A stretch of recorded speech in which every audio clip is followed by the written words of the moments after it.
Hey guys, and welcome to Petrol Ped, and welcome to this week's Midweek 180, a slightly different format and backdrop this week, but I've been driving this new Jeep Compass this week thanks to Jeep UK, so it kind of had to be in the film, and I've had great fun this morning taking it off-road, which is why it's currently filthy.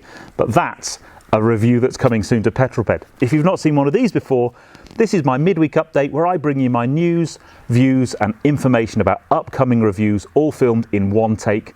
I'm going to put 180 seconds in the bottom left-hand corner of your screen, and that's it. A very simple format. So without further ado, let's get cracking with this week's Midweek 180. I shall start my timer. Okay, first comment last week was the Speed Machine 35 again, starting to eke out a bit of a lead there, but whoever puts the first comment this week, I will give you a shout out next week. Let the battle royale commence. Where are you and what you're doing? Well, that was 99 Crossy, who was multitasking in the extreme, stirring a stew in his left hand, holding a glass of wine in his right hand and watching the Midweek 180 on a tablet whilst cooking his tea. Brilliant skills, sir, but wherever you are right now, and whatever you're doing, put it in the comments below and I will give you a shout out next week. Now, last week's question was all about what we thought the ugliest cars ever were. I gave you two suggestions, but by far and away there were two outright winners. The Fiat Multipla. Now, I know that's a bit of a gopping car to look at. By all accounts, they were brilliant to drive, brilliant visibility. But the one that got lots of comments I'd never even heard of before, I even had to Google it from our North American cousins, the Pontiac Aztek. Oh my eyes, what a hideous thing that is.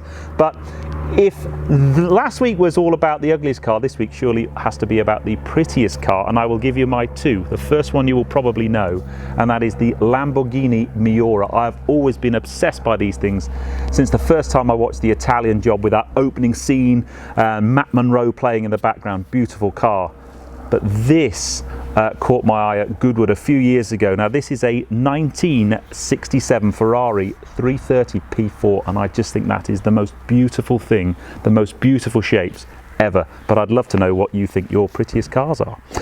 Now, last week's E Prix was from Santiago in Chile. I've been there, brilliant place. But yeah, quite a good race because a Brit won, Sam Bird won. And I am starting to get a bit more of a fan, to be honest, but brilliant news for Sam because he'd come second the week before in Marrakesh. So that means he's now second in the championship behind Jerome D'Ambrosio. So really good news to have a Brit up there in the leaderboards. I do miss the car change. I used to quite like that, but the kind of attack mode thing's quite cool, I guess.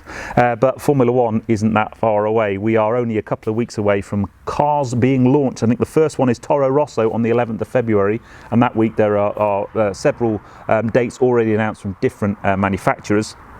And then the first week of testing is the 8th to the 21st of February, and then the second week is the 26th of March, February to the 1st of March. So super excited about that. And then first race, Melbourne, 17th of March. Little bit of racing, my racing news. The Enduro car is being built as we speak. It's starting to kind of come together really nicely. My first time to drive it is a test day at Donington Park on the 29th of March. Our first race is a 5-hour endurance race at Donington on the 6th of April. So I'm super pumped about that. I've got news coming shortly about my meet and greet. It is happening. I've got a date and I've got a venue and I've got a very special car to bring along. And then this Friday's video at 6 o'clock isn't the Jeep Compass, it is the Audi S4. So I'm finally bringing you my kind of first driving impressions of our new Audi S4. Lots of people have been asking for it. I mean, it's not really our first drive. We've had the car best part of a month. We've done over 1,000 miles in it. Love it to bits. But I kind of just wanted to talk through the difference, because a big difference between that car and the previous car is the engine. This is a 3-litre V6 turbo. The previous car was a 3-litre V6 supercharged. Different gearbox, different driving characteristics, different noise, different power, and boy, different performance. So you need to tune in on Friday at 6 for that. But that, my dear peddlers, is that. I hope you've enjoyed this one. If you have done so, please give me a thumbs up. Comments below are always welcome, and if you haven't done so already, please subscribe to Petrol for plenty more content to come. The Jeep Compass video will probably be next week, but we did have a lot of fun this morning. We got the drone up, we got this off-road, and it was super capable, so I can't wait to bring you that video actually. And Petrol Pup makes her first Petrol Ped review debut in the Jeep Compass, so you need to tune in for that one. But I will see you on the next video, Friday at 6. Audi S4, first drive impressions. You don't want to miss that one. I'll see you on that film, guys. You take care. Drive safe.